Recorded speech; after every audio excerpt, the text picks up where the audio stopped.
Hello, everybody. My name is Martha Alter Hines with Living the One Light. All right. In this video, I'm going to talk about a really interesting full moon we have coming up on June 11th for most of us, 2025 for Australia and, not, oh my goodness, Alaska. Alaska and Hawaii, that sort of that section of the Western Hemisphere. It will be technically still June 10th for you, but here on the Pacific coast of the Americas, it will be just after midnight on June 11th. So anyway, this full moon is fascinating for a bunch of reasons, and I want to drop into it with you and really hold space for this to arise through each of us and all of us maybe differently. And that's actually kind of part of the point of this, the energies I see and feel in this full moon, that are alive in multiple ways. Fascinatingly. So let me first show you the actual chart of the full moon. Then I'm going to show you some things on Stellarium where things are falling in the sky. And then let's feel into it. So first of all, yeah, the full moon will be at 20 degrees, 39 minutes of Sagittarius, which means the sun is at 20 degrees, 39 minutes of Gemini. And one really important aspect of this full moon is that it is actually squaring the nodes of the moon. So the sun and the moon are squaring the nodes, which means that we are halfway between the eclipse seasons. So we just had an eclipse season in March. We're going to have another eclipse season in September. And right now, we just moved into June. So this full moon is really the halfway point between the eclipse seasons, which is really, really interesting. And also in evolutionary astrology, anything that's squaring the nodes of the moon is really highlighted energetic. So it often has a connotation of whatever's squaring the nodes of the moon is like the way I think of it is like it's an entry point to helping us integrate the energetics of the nodes. So the nodes currently are in Virgo and Pisces, and the sun and moon are in Gemini and Sagittarius. So really what this is doing is highlighting the whole mutable sign energies, what they all are, and how we can really integrate Gemini, Sagittarius, Pisces, and Virgo energies all together. And in particular, that Gemini Sagittarian energy on a very basic level is often associated with how we know things, how we learn things, how we interpret what we see, how we interpret what we know. Gemini, of course, associated with kind of more the detailed, I want to say smaller picture knowing, and then Sagittarius, the bigger picture knowing. That's really, really, really basic. Um, and Virgo and Pisces, again, if we're being really basic about it, one way I think of that is how do we integrate the reality that we are both earth and we are spirit? And how do we integrate, if you're thinking about how do we know things, right? How do we integrate what we know in our bodies and the reality of ourselves as divine temples of earth? And how do we know, how do we integrate that with ourselves as the divine, as spirit? So that actually ties into what I'm going to also now bring in from the actual sky, and I'm going to tie in a couple of other beings here. So first of all, I also want to notice that conjunct the moon is the oh my goodness, the asteroid Estrella. So I've talked about Estrella in many, many, many other places, including in the video I did with Pam Gregory in January, because one of the things I mentioned in that video is that Estrella is essentially squaring the nodes of the moon for most of the year. And Estrella on a basic level has to do with the reality that we all are these beings who are here to be bridging, to be bringing, you know, to the earth, the bridging of ourselves as beings of light, cosmos, the stars, and earth as one, that they're not separate. Um and so yeah, so Estrella is going to be very near the moon. And then as Pam actually mentioned in her full moon video, the sun is going to be conjunct the Kuiper belt being Altgira. So I'm going to talk a little bit more about all of that in a second. And I just want to point out that the moon being in Sagittarius is ruled by Jupiter. And just 2 days before this full moon, Jupiter moves from Gemini into Cancer in concert with Mercury, which rules the sun. Okay, so the rulers of the sun and the moon are both now in the beginning of Cancer at the time of this full moon. So that Cancer, the Cancerian energy also, I want to highlight and come back to that, but it's definitely a big part of the flavor of this full moon energy. Okay, so that's the basics in terms of the astrology chart. And then let me show you some really fascinating, cool things in terms of where this is falling in the sky. And again, as not that, as I say every single time, I'm going to be showing you Stellarium, and this is a free website. You can go there and explore anytime you feel called. Okay, here is, yeah. Okay, so here is the day of the full moon. This is the sun with the Kuiper belt being Altgira. Okay, so I'm not an expert on Altgira at all, but from the little bit I know, it is named after a creator god of some Aboriginal Australian traditions, and is related to dream time. Okay, so I'm gonna just sort of lightly touch on that because again, I feel I'm not an expert in this being in the slightest. And one of the things I'm really, really hoping to be able to hold space for over the coming 2-3 years, and hopefully as a collective to be doing this, is really to be with these beings who are named after indigenous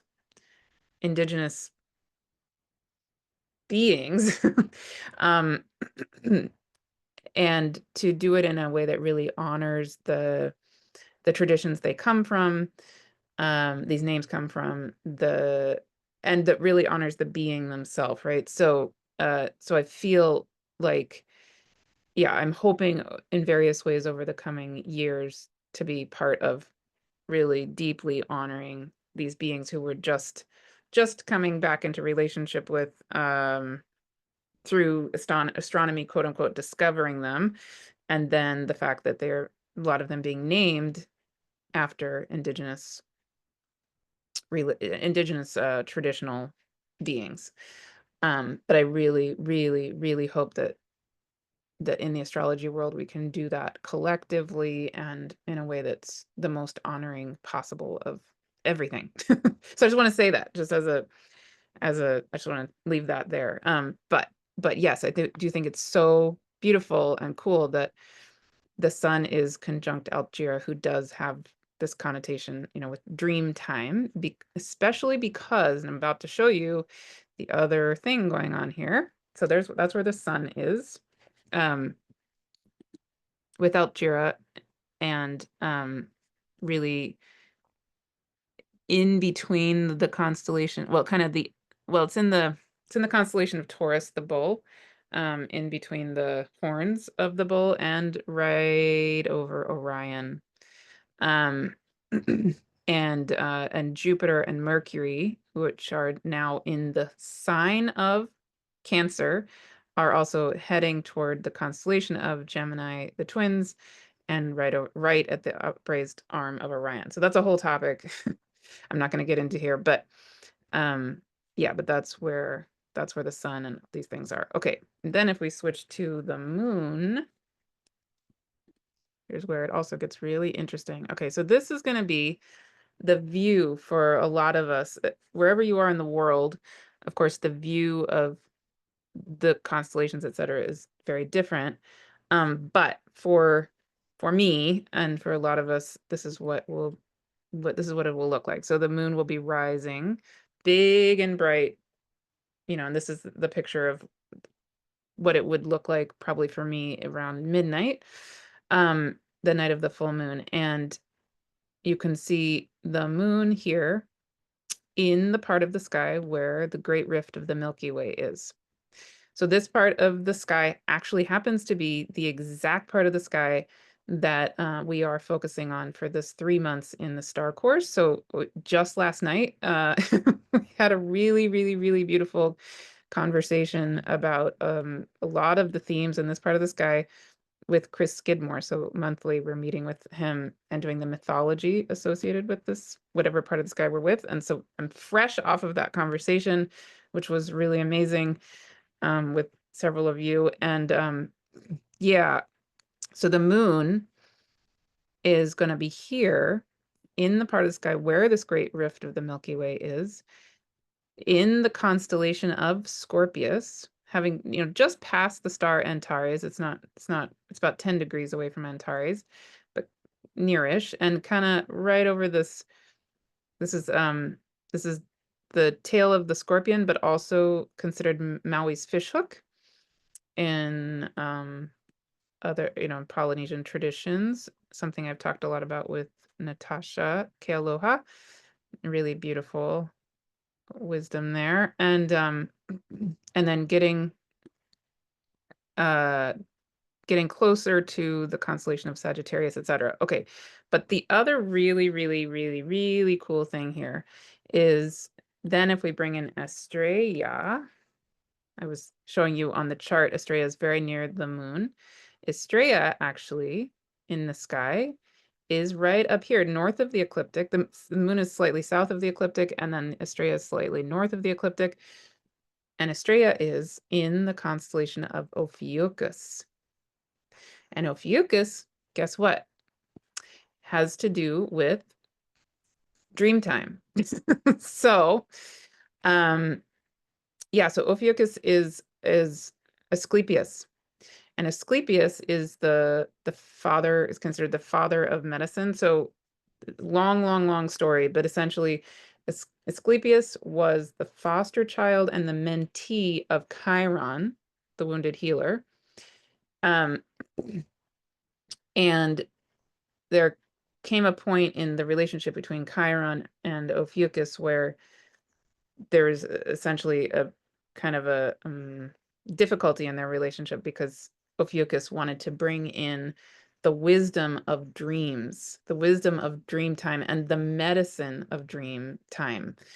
And from what I understand, Chiron had a hard time with that, right? And also, yeah, there's so much there with Ophiuchus, but he's also the serpent bearer. He has the ability to bring people back from the dead, which Zeus ends up not liking and kills him basically and puts him into the stars as Ophiuchus. So the Ophiuchus constellation has so many connotations with that liminal space, like the knowing that can come from dreams, the knowing that can, and the wisdom and the medicine that can come from the relationship of death and life, and the continual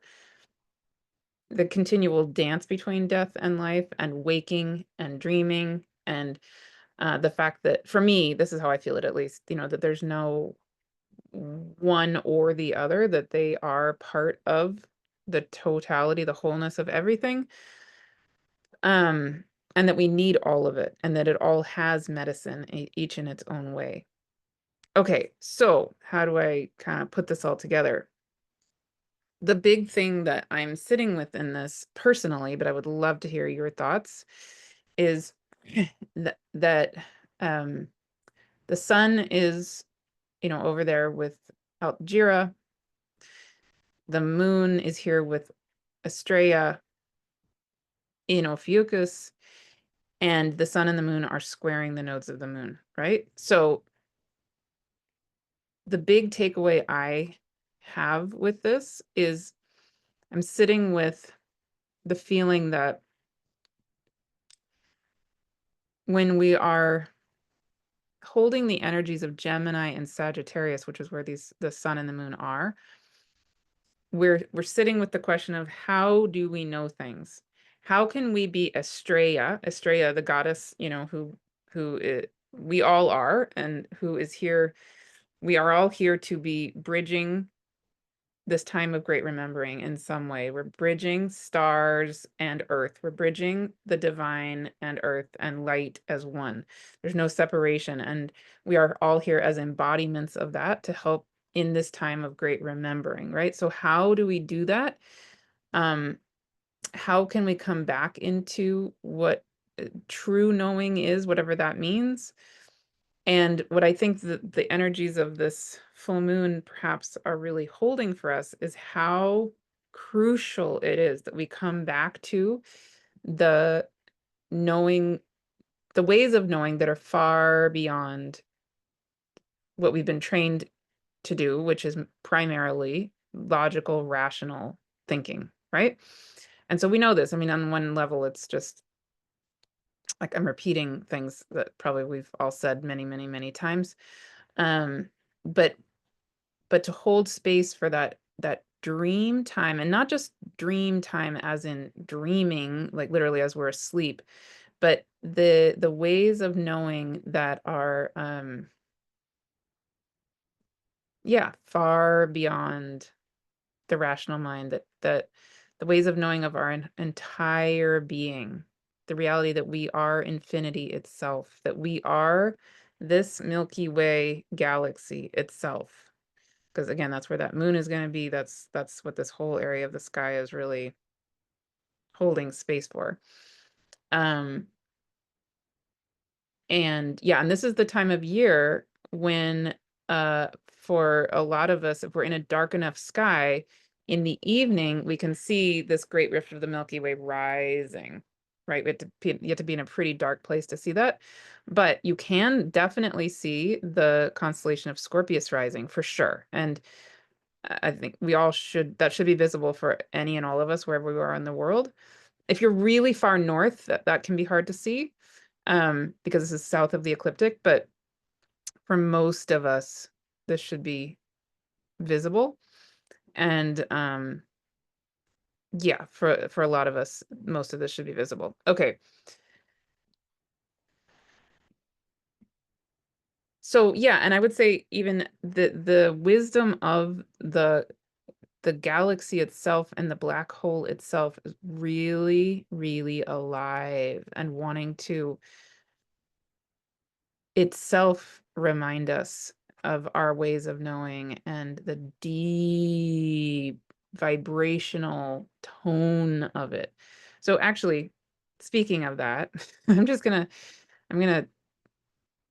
pause my own talking and I'm just gonna I'm feeling something wanting to come through. So I'm just gonna let that happen. Okay. Okay.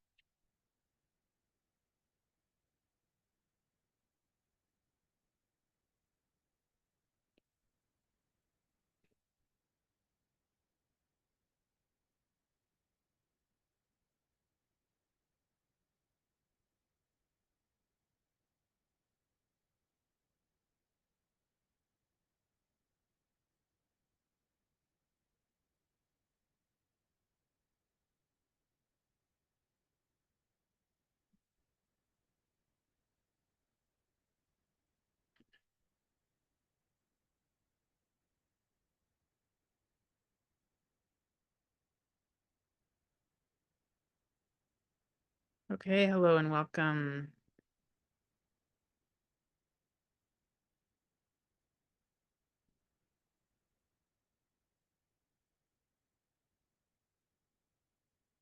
So I'm speaking today as a being to help guide you, help you feel the presence of this Milky Way galaxy. You could call me a galactic being, and there are many of us here together, and I'm just speaking as one vibration of galactic being guides for you.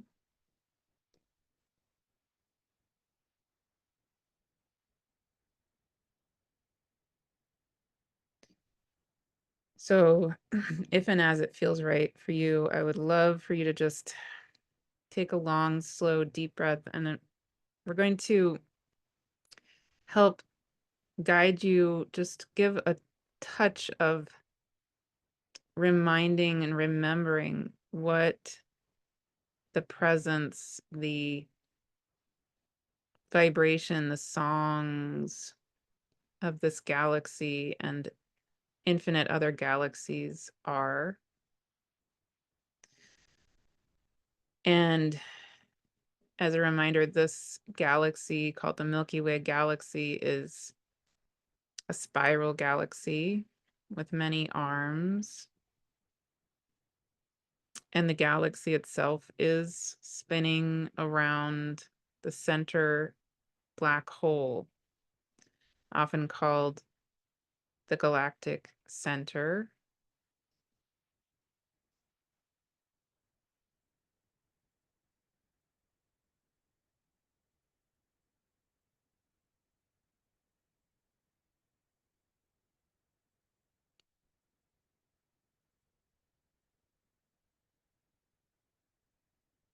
And in the sky, when you see what you think of as that great rift of the Milky Way that Martha was describing, which is near where the moon will be at this full moon, and the moon will pass right through that great rift of the Milky Way in the sky within hours after the exact full moon. That part of the sky is really the area that's looking in toward the center of the Milky Way galaxy, toward where that black hole is. So I would love, and we would love to just give you a moment to be with the presence of this Milky Way galaxy that is your home as a being of Earth, as a being of this star system, which is your solar system.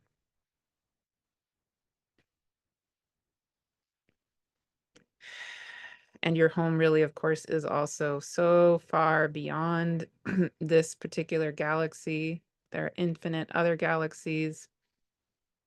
The Andromeda galaxy, for example, is beginning to merge with the Milky Way galaxy slowly over a very long time.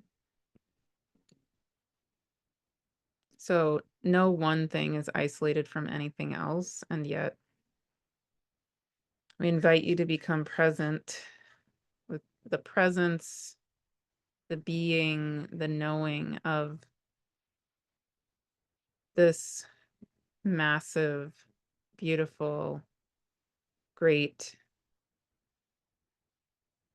emanation of the divine that is often called the Milky Way galaxy.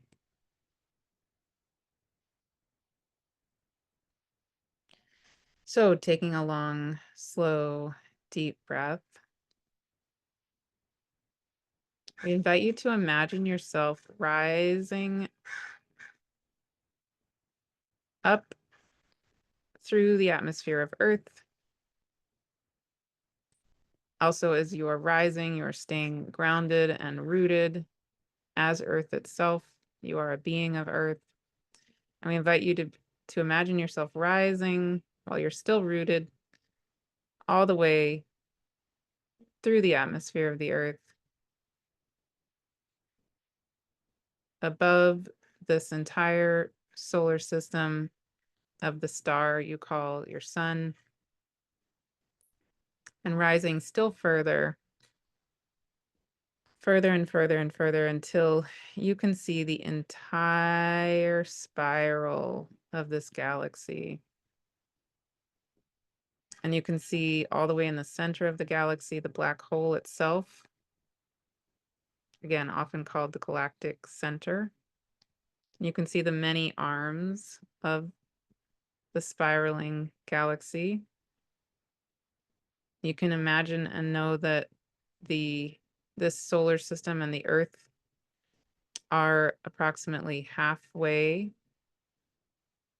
between the center of the galaxy and the outer area of the galaxy. So about in the middle.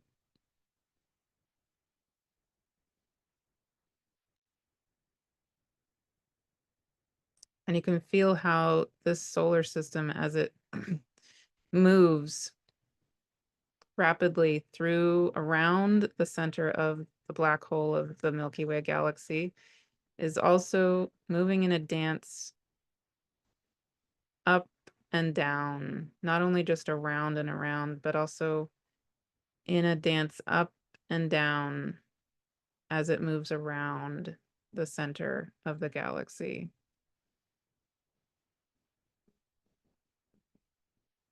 So it's like a gentle rocking motion, almost like being on an ocean with gentle waves over millions and millions and millions of years, as the Earth is revolving around the sun, and the sun is moving along with this entire solar system up and down and around the center of the black hole of the Milky Way galaxy.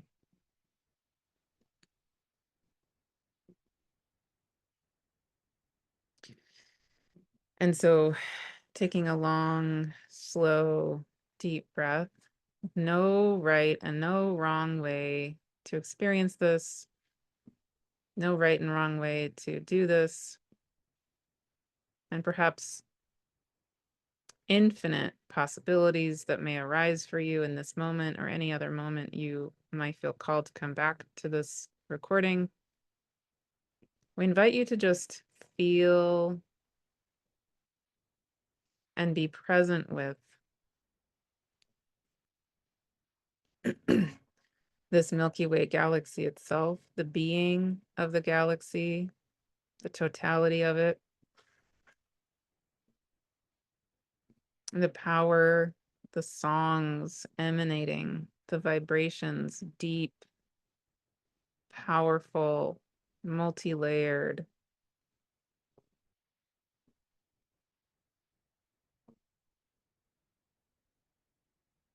emanating from the black hole itself, emanating from the billions and billions of stars making up the galaxy itself, and all of the star systems of this entire galaxy and beyond.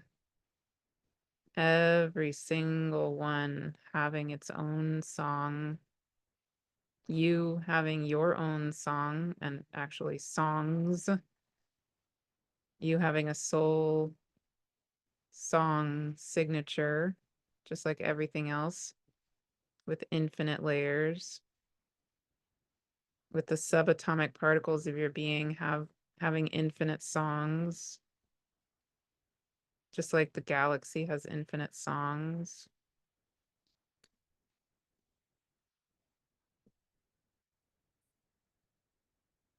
And we invite you to just take a moment and feel that infinity of songs reverberating, singing through you, knowing you infinitely, literally, like a beautiful set of tuning forks, attuning to the song of your being, the songs of your cells, the songs of your atoms and your subatomic particles.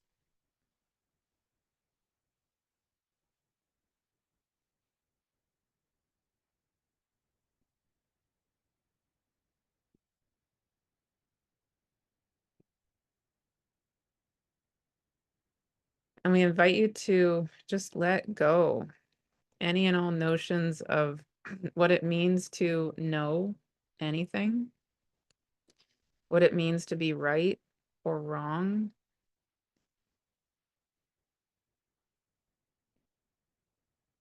In the time of great forgetting, there's been an emphasis on being right versus being wrong that has been very damaging. So we invite you to let that go completely. There's no right, there's no wrong. There just simply is the songs of existence, the songs of you. They just are. They're just true.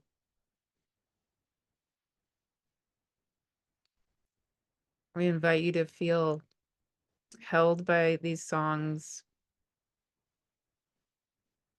healed by them, even forgiven by them. Forgiveness of yourself, forgiveness of all things, like a grand tuning fork or set of tuning forks might support you in doing as well. But this is on the grandest scale.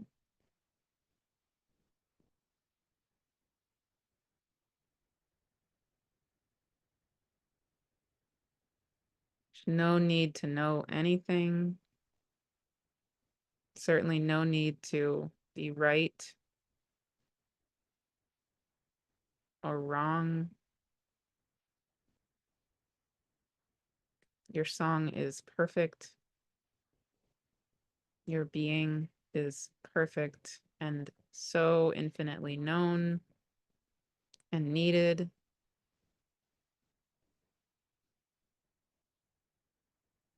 And powerfully, infinitely, forever loved.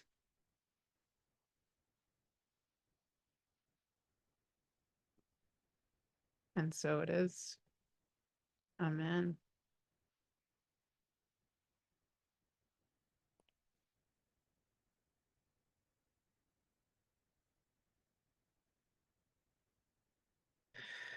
Okay.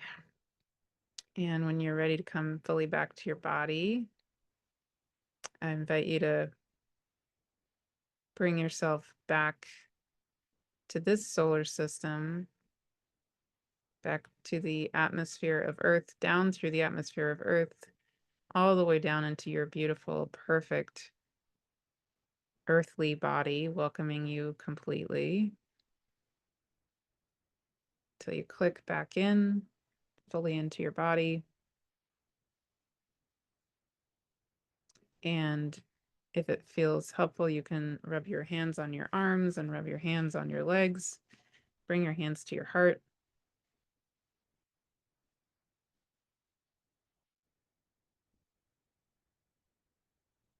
So it is. Amen. Okay. I think that said it better than I could have. That whole point about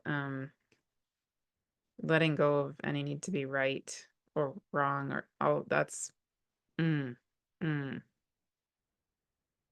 so important. Yeah, as I was channeling that, I was really feeling the pain in our world around that, right? Like this whole Sagittarius Gemini set of energies can really carry with it. I'd say especially Sagittarius. Gemini is more of the actually the not knowing, but Sagittarius can really have an edge to it if in an unbalanced way of um you could say even proselytizing or like yeah, just needing to be right or feeling the pressure to be an expert in that some kind of way. Um and when we now have Jupiter entering Cancer, right, with Mercury in Cancer, I didn't even mention that, but right, but that also brings in this energy of knowing through our emotions, knowing through our heart, knowing through um yeah, our emotional body more than anything. And yeah, and our ancestry and Yeah, so it just fits really beautifully with that whole thing that just came through. I would really, really love to encourage us all to do that, to really be letting go. Let's just let go. Any pressure we feel to know things, to be right. It's actually I can feel the harm there. Um, we don't need that. We can just let it go. We're all right. We're all right in our own ways, and it's all great. And this, like dream time itself doesn't have a right or a wrong. It just doesn't. Um, yeah, and I really feel like that's key.